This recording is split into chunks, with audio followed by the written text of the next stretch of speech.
হেনা, আসিয়া আর তরমুজের দিন শেষ। এবার কিরিম আপার বাংলাদেশ। কিরিম আপা সোশ্যাল প্ল্যাটফর্মে ভাইরাল। কে ভাইরাল করছে? আমরা ভাইরাল করছি। কিরিম আপা অনলাইনে ক্রিম বিক্রি করে। কার কাছে বিক্রি করে? আমাদের কাছে বিক্রি করে, আমাদের মতো মানুষের কাছে বিক্রি করে। এবার নাকি তার কোনো ক্রিমে ভেজাল পাওয়া যায় নাই, ভেজাল পাওয়া গেছে তার চরিত্রে আর মানসিকতায়। এবার প্রশ্ন আবার তাদের কাছে যারা কিরিম আপার মানসিক সমস্যা আছে এটা বুঝতে এতদিন সময় লেগে গেল। একটা নারী সোশ্যাল প্ল্যাটফর্মে এসে নিজের আগলতলা বগলতলা দেখিয়ে বিভিন্ন পণ্যের বিজ্ঞাপন দিচ্ছে। এটা যে মানসিক ডিজিজ এটা বুঝতে এতদিন সময় লেগে গেল। আর ততদিনে এই মহিলা তো সেলিব্রিটি হয়ে গেছে। বিভিন্ন বড় বড় বিজ্ঞাপনে তাকে দেখা যায়, আর বড় বড় সামাজিক অনুষ্ঠানেও তাকে আমন্ত্রণ করা হয়। এখন এই পর্যায়ে এসে এই মহিলার সাথে যা ঘটছে, বিভিন্ন গণমাধ্যমে বিভিন্ন সোশ্যাল মিডিয়ায় যেভাবে এই মহিলাকে নিয়ে প্রতিবেদন তৈরি করা হচ্ছে, এতে করে তার সোশ্যাল প্ল্যাটফর্মে যে স্থায়িত্ব এটা আরও মজবুত হচ্ছে, যা দেখে আরও কিরিম আপা এবং ভাইয়েরা বা অন্য আপা ভাইয়েরা অনুপ্রাণিত হতে পারে।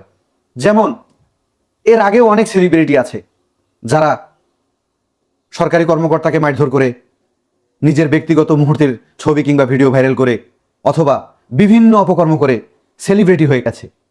হ্যাঁ, অনলাইনে যারা অপকর্ম করছে তাদের সবার বিচার হোক। সম্পূর্ণ মিডিয়াকে বাইরে রেখে একেবারে আইনি প্রক্রিয়ায় বিচার হোক। তাদেরকে বলতে চাই, যারা মানবতা নিয়ে কাজ করেন কিংবা করতে চান, মানবতার আগে মানুষ নিয়ে কাজ করুন। এই শহরে রাস্তার পাশে নোংরা কাঁথা কিংবা কম্বল মুড়ি দিয়ে অনেক মানুষ পড়ে আছে, পেটে ক্ষুধা, কিন্তু পলিথিনের ভিতরে কি যেন ঢুকিয়ে টানছে। তাদের নিয়ে কাজ করুন।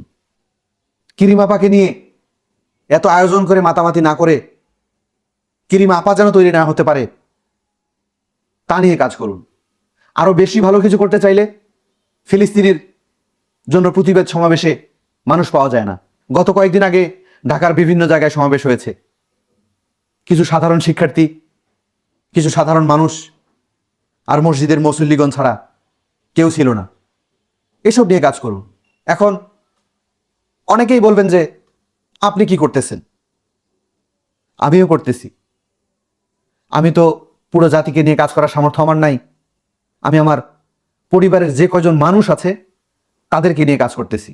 যখন পুরো জাতি নিয়ে কাজ করার সামর্থ্য হবে তখন করব ইনশাল্লাহ। যাই হোক, সমাজের এই বিপর্যয় দেখে একটা মানুষ হিসেবে কত আর চুপ থাকি, তাই অনেক কথা বলে ফেললাম।